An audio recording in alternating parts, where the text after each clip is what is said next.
Hello, everyone. Welcome to the conference today. I'm excited to open things up for you. I know I'm in my cool sunglasses here. It's because I'll be the coolest person you'll see today. No, that's a joke. That's a joke. Well, it might not be. I don't know. We'll see how it goes. But but my name is Cameron Williams. I'm the director of Partner App Solutions for Domo. And I'm also the director of diversity for Domo. And so as we talk today, my job is to really open the floor up and really open up the interest about apps and things like that. But everyone else is going to kind of dive deeper in how we build and what you can actually do, things like that. But to the extent that there's questions throughout, feel free to make this as conversational as you like. I'm happy to answer questions as we go. And as we go throughout the day, happy to answer questions that are a bit more technical or whatever the case may be. So feel free with whatever works best. So I'm going to go ahead and share my screen, and I have the start of a presentation here, and I'll be jumping between the presentation and parts of Domo to show some things, but let's go ahead and kick this off. It's funny because I share my screen and the only thing on my screen right now is Jay. Let's go PowerPoint, slideshow, and play from start. All right. So what we're going to talk about right now is what it means to enrich the user experience with custom apps.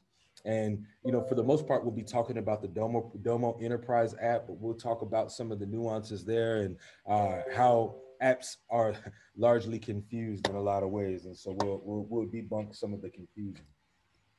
So I saw one of my other colleagues start off with a quote. So I quoted myself. And it's a quote that makes no sense. I just made it up, but I'm going to read it to you anyway. It says, "A step-by-step approach is meant for those that do not plan to go very far. Fly, don't walk. Pretend if trying doesn't work, and build apps on Domo." Of course, by the great and genius Cameron Williams. Just wanted to make sure you all have that. You can feel free to screenshot this, post it on your Instagrams, whatever you need to do. All right, so what do we talk about today? We're going to talk about what this thing called an app actually is. We're going to look at kind of the old versus the new architecture of apps and what the art of the possible really is and how do we actually go in there and learn more. And of course, you'll be hearing a lot of things throughout the day today about how you continue to learn, but I'll point you to a great resource. And then we'll look at the experience of publishing and discovering apps in the App Store. I'm making the assumption that some of you have no idea what we're talking about, and some of you have all the ideas in the world of what we're talking about. And so we'll cover all worlds here, if that's okay. Before I hop in, and Jay, I don't see the Slack channel or anything. Are there any questions that I need to answer before we go? I'll ask them to you for the audience. So okay. You don't have to worry about it. Like I got you. Feel free to interject as you go. Okay, so what the heck is a Domo app? Well, unfortunately in Domo, it's pretty much everything. We call everything an app in Domo. It's we should change it, but it makes sense. An app is anything that adds some piece of automation or an extension to the product. So when you think about what those things actually are, and people ask me all the time, why are connectors in the App Store? Well, a connector is an app. It is just it's a small piece of automation that allows for you to connect to data and pull it into Domo. A quick start is an app. It extends the ability for you to automate creating visualizations at a much faster speed. Workbench plugins, federated adapters, Jupyter notebooks. But there's only one app type that can enrich the UI, and that is the Domo Enterprise App, also known as the Domo app. And for most people, it's just an app. Because most people, when they think of apps, they're thinking about the Enterprise app anyway. So for our purposes today, we can go with any of the above. If you say app, I'm going to think you mean the Enterprise app of Domo. Okay, so let's look at the old school architecture way back in the 20s. And by the 20s, I mean the 2020s, not the 1920s. They weren't building apps back then. But what do you need to build an app? You need environments. You need a development and a production environment. You need to know that as you're writing code and and testing out your databases and everything else, that it doesn't affect your production data while you're trying to figure it out. Because what if you click a submit button that accidentally deletes all the data? You want that to happen in development, not production. Um, what about user authentication and management? How are we going to make sure that we connect to SSO, or we can do SSO, or we can, have our users log in to our app and we can manage those users? How are we going to think about security and permissions as we go forward? Who has access to what parts of the app? Who has access to what parts of the data? How do we think about data storage? When you do hit a submit button on an app, that data has to go somewhere. It has to live somewhere. And so we have to think about setting up the data storage side, file and blob storage. We have to put files up in there, files up there, and version the files and make sure that all that works. We need server side processing. So things like, I click a button and it reaches out to another server. And of course, you need your user interface and your business logic. And then you need to distribute that app out there and publish it to the world and everything else. Back in the 20s, last year, back when COVID started, back then, you had to think about all of these things. All of these things had to be considered before you could even start building. It's incredibly inefficient. It's time consuming, and you need a dev team to manage this. And for the most part, you need different dev teams for different parts of this product, or these products, right? All of that gets eliminated in the new futuristic app architecture in Domo in the new age of 2021. And yeah, I have a robot here. It has tattoos, Domo tattoos. We're doing the whole thing, right? So, so when we think about that development and production environment, that gets eliminated immediately. Why? Because you can publish your app as many times as you need to and create as many environments as you need to actually test that app and make sure that it's working without touching your actual production data. User authentication and management, let that go. Why? Because you're in Domo. Your users are your Domo users. Your management is your Domo management. So connecting to SSO is just a couple of clicks away. You've already done all that dirty work. Security and permissions, PDP. We already use that, right? And not only can you use PDP in your Domo data sets, but you can also use a PDP-like feature in your AppDB collections. And we'll talk about AppDB collections and everything. You'll learn more about that later on today. But you have security and you have the ability to add permissions throughout the process of developing your app. Your data storage, of course, you're in Domo. So your data gets stored in Domo. Your file storage, Domo has an entire file storage layer. And I don't know if you all have already been through looking at the file storage APIs and endpoints, but you have that in the freestanding world, in the global endpoints, and then you have the Domo app endpoints that make it available to you as well. And then, of course, from the distribution model, you're looking at the App Store. You're either publishing it directly to your asset library in Domo, which is, and I'll show you what that page looks like, or you're publishing it to or you're publishing it to the Domo App Store, which allows for you to publish it globally or out to your entire company as a production version of what you've built. So the only thing that you're focused on as a Domo app developer, the only thing that you need to consider when you're starting to build the app is what the app is going to look like and what the business logic in the app will be. Not the business logic on the server, the business logic in the app. And I forgot to mention, on the server side processing side of things, you have what's called Domo Actions.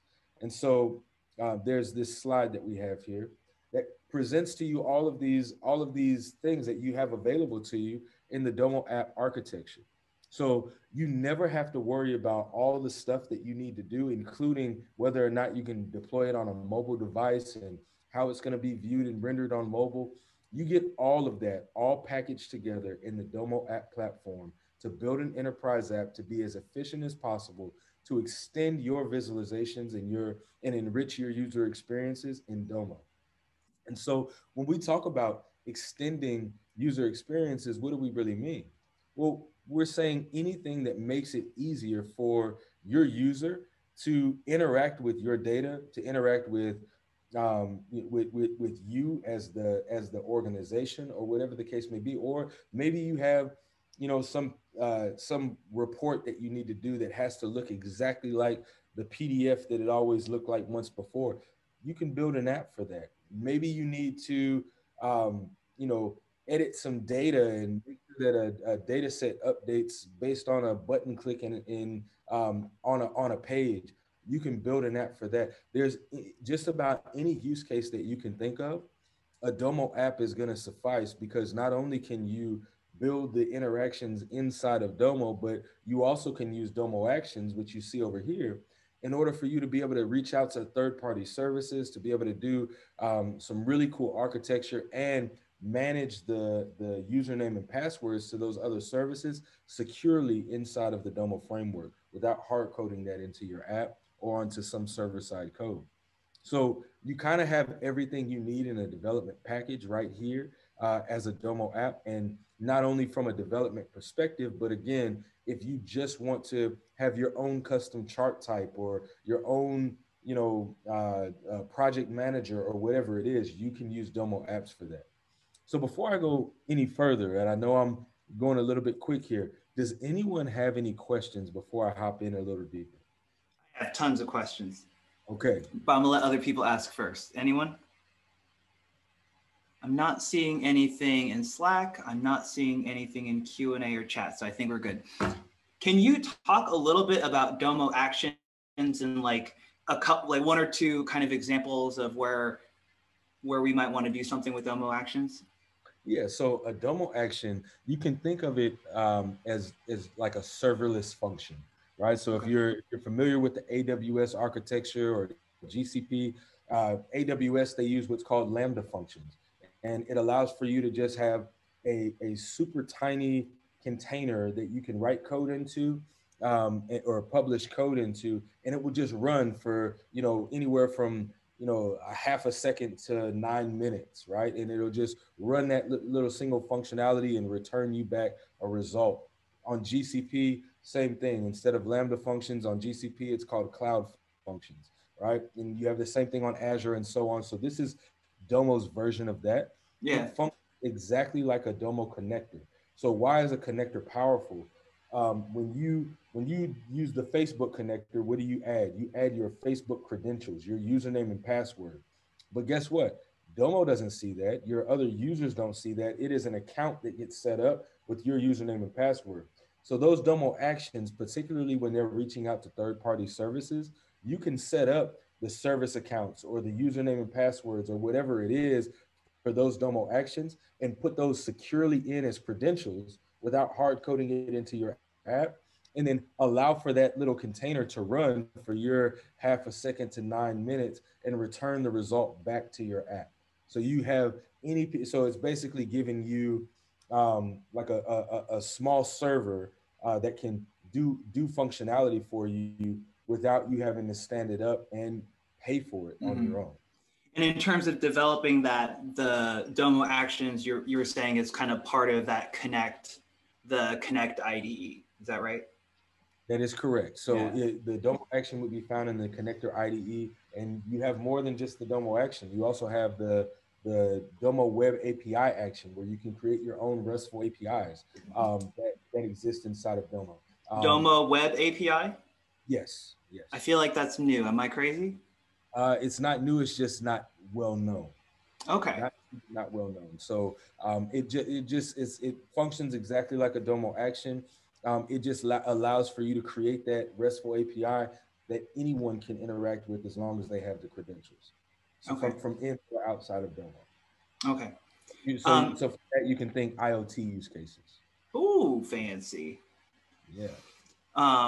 I guess I wanted to just guys, to paint an idea of something that came to me that I wanted to work on is we can build models and do data science in the Domo Jupyter notebooks, or we can do it in Magic ETL. But if there's an API out there in the world, like Azure's ML APIs, that you wanted to send data to, theoretically, you could use a connector or Domo Actions to send data to that third-party API, have it come back to you, and then store the results in Domo. So you could build that pipeline as part of this this framework that Domo's making And available. and you're not wrong, Jay, but what you just described is more of a use case for what we would think of as a RightBack connector. Ooh, But okay. and which is not necessarily, I mean, it is technically an app, but not an enterprise app, right? Mm-hmm. Um, but a Domo action, remember, that's just going to run for a small amount of time. A write-back connector, you can have that run for a lot longer. So it's going to depend on the amount of data that you're trying to send out of Domo to another service, because you Mm-hmm. don't want to send, some 5 million row data set through a Domo action, right? Oh, you know we're going to ask for documentation, right? On which piece? All of it. Well, oddly enough, and not, I shouldn't call it odd, but we are actually working on certifications for the different app types that exist in Domo. Okay. And again, when we say app type, that goes well beyond the enterprise app, that includes the enterprise app, but we're also talking about connectors and actions and web API actions and workbench plugins and everything else as well. Mm-hmm. So not only will there be documentation, but you'll be able to represent yourself through a certification to say, I'm the master of this domain. Hmm. That's wicked. Okay. Yeah. Any idea when that's going live? I'm not allowed to say because I don't think they Okay. know. But are we talking like weeks, months? No, I think we're probably talking a couple of months, but I Okay. won't quote that, and don't. I probably This just is quote. going on the internet. I'm quoting you. You know this. Ben Stein is going to kill me. But Awesome. no timeline for sure, but documentation for sure is coming. And additional documentation will be dropping on developer.domo.com. And we'll talk about what that looks like as well. Or we'll talk about where that is. Well, it is at developer.domo.com, but I just mean, where that is to help you from a resources perspective. That's amazing. Uh, any other questions before I'm not done. I'm going to keep moving, but Yeah. is it? Well, I have a question for the audience. I see there's about 33 of you guys out there. What kind of app development are you guys currently doing or thinking about doing? Like what are some of the use cases that are kind of floating around in your head? And I ask that, one, because I'm nosy and I want to know, but also because I want to make sure that as we continue throughout this conference and continue the conversation later, that we're providing the right resources for you guys. And I think this would be a great opportunity to just understand what your needs are and make sure that we're providing the content that you guys need. So you can put that in Slack, you can DM me, you can put that in chat. We're keen to hear. So if you're willing to share, we'd love to know. Cameron, please. All right. So as we keep moving through this, I skipped a slide. No, I didn't. Maybe I didn't. Well, there's supposed to be a slide that says demo, so I'm just going to go to the demo. All right, let's see. So when we think about a Domo app, it can be something, it can go anywhere from simple to complex. It doesn't matter if all you're writing is hello world in big, bold letters to augment the screen, or if you are creating an app like this, which allows for you to add in Google Maps and put charts and graphs around that and add tabs and, allow for you to do some cool things. And of course, this is just a screenshot of an app, but you've never seen an app that looks like this in Domo, or you've never seen a chart that looks like this in Domo. But there is no limitation to the charts in Domo because we have the enterprise app. So your imagination is your only limitation, and I challenge you not to let that limit you. And as you start thinking about things, if you ever ask the question, can Domo do X? The answer to X is yes, because you have the ability to write a Domo app and you have the ability to do automation in Domo. And as much as the consulting teams and support teams and everyone else would try to kill me for saying this, there is literally nothing you can't do. I don't know if that's the right English, but you know what I mean. There's nothing you can't do in Domo. You can make it happen one way or another, whether it is simple or complex. And if somebody tells you that's not true, just call me and we'll talk about it. But this is an example of an app, right? And so this allows for an organization to understand where assets are throughout the world and what is actually happening as you can click through and see these things. Another example of an app is, this is a super simple one, right? They did an app on the Utah Jazz Stadium to understand where the seating was, and this image is available on developer.domo.com as well. But I'm just giving you examples of the ways that you can not only show a new visualization in Domo and show a new quote unquote chart, but actually interact with that as well, where you can actually save configuration data and all these different types of things within the app architecture, which is why I said your imagination is literally the only limitation to you inside of Domo. And so here's just, I can click through and show you hundreds and hundreds of app demos and things like that. This is an example of the form builder app that we have internally at Domo. It's very nice because you can create this form just through drag and drop tools. You don't have to really write any code or anything like that. And now your users can type things in and add drop downs and all that and submit this data. And what happens once that data is submitted? You can collect that data, you can run it through your data pipelines, you can merge it with everything else in your Domo architecture, and you have a full scale solution. And this just becomes, a small piece in the overall Domo solution that you are continuing to build and create. You can have an app that, this is an example of an app that we have that allows for you to do custom data rendering inside of an app. The great part about an app is it goes directly to Adrenaline. And so what that means is it doesn't matter if your data sets are federated. It doesn't matter if your data sets are normal Domo data sets. Domo can interact with those data sets and actually interact across those data sets, federated and non, inside of the Domo inside of the Domo app architecture. So maybe you need to come in and you need to, and I'll just click the preview data button so you can so that I can show you something else. I'm not really trying to show you how to preview the data. But maybe you need to have a different version of exporting data as a CSV. And you can see that I can download my own CSV file here. Maybe you need to customize what that would look like. Maybe you need to make it so that your users can come in and write their own custom queries to get data out of Domo. And so just to show you an example, it would just say select star from at data set, right? And so you can do all kind of logic that you might want to look at and might want to use and might want to build on. You can do just about anything with the Domo app. It doesn't always have to be pretty. It should be pretty, but it could just be what you need it to be. And it could just have the functionality that you need it to have. And so, I'm obviously stepping through and talking through this really quickly because we only have 7 minutes left in my section here. But again, this is the power of a Domo app. And I'll say it one more time. Your imagination is the only limitation. That's why my quote that I made up said, fly, don't walk. And yes, I want to pause for a minute, guys. Like, think about our session that we had yesterday for those of you who were present for the API conversation, right? We were looking at the Java CLI and PyDomo, how we can query Adrenaline, and there is an extract data button in the CLI. Well, one of the other commands in the CLI is to generate DQL, Domo query language, which functionally allows you to send a query written in SQL to Domo via the CLI that gets translated into Adrenaline query language and outputs the data set as a CSV. If a CLI can do that, then of course an app can do that. So let me pause you for just a second, and I'm not to challenge you there, but go. DQL is actually different than SQL in Domo.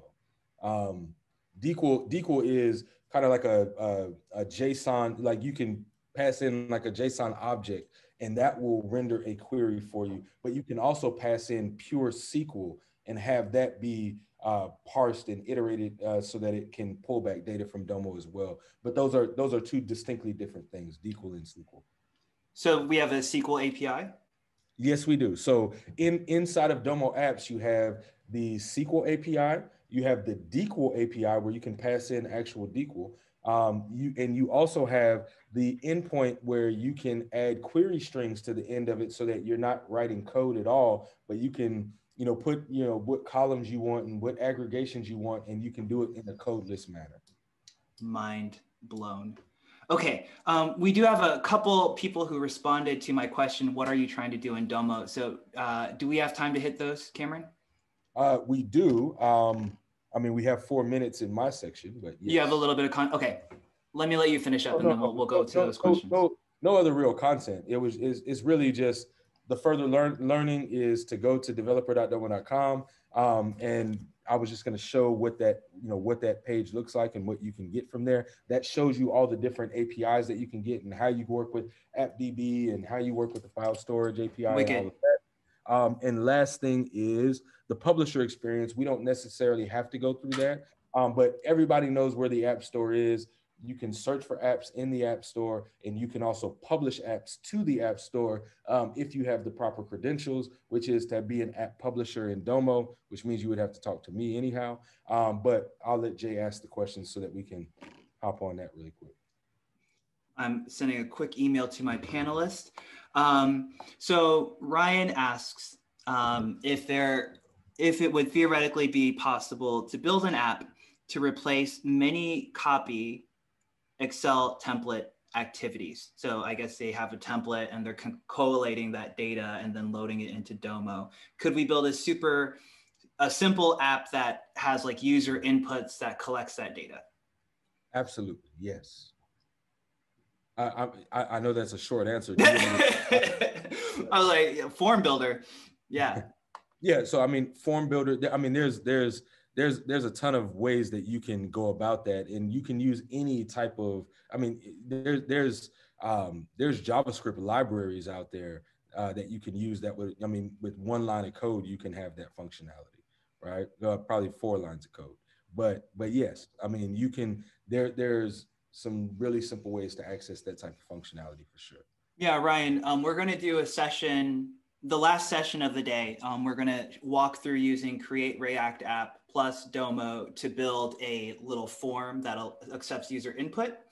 And then when you create that form, it does save into AppDB like Cameron was talking about, but there's also a button that allows you to sync your data to Domo as a new data set, just like all of the other data sets that you interact with or upload to Domo. So what you're describing here, absolutely possible. And I have a client that, for example, every month they upload a spreadsheet, and then they have to build an ETL to like combine last month's spreadsheet with this month's spreadsheet. Using Form Builder or building a custom app would make a much cleaner experience that you could even theoretically distribute on your phone, so that users don't even have to interact with Excel or log into domo.com. They could just have a little custom app. That's exactly right. And that whole thing with pushing data from AppDB up to Domo, you don't even need to push the button for that. It'll do that automatically every 15 minutes if you set it up for that. We have one more question from Jeff asking if it's possible to show hierarchical data in a tree format. Absolutely, yes. Yes, it is. And again, the beauty of a Domo app means that you have the entire power of the internet on your side, because there are so many different JavaScript libraries that exist right now that really all you're going to do is configure the properties of the component, not write the code all on your own to like rebuild something. And seriously, to show a tree view or something like that, in I don't know if we have time, but I'll just show you a quick let's see, React tree view. I think this might be it. Let's see. So just like doing little things like this, like where you can just search for things on the internet. This is the one I was actually looking for. So let's see. That's an ad. You can get rid of that. Yeah. So this is the thing I'm looking for. You can do this, and this literally requires like 7 lines of code for you to configure. Somebody else has already done the dirty work for you.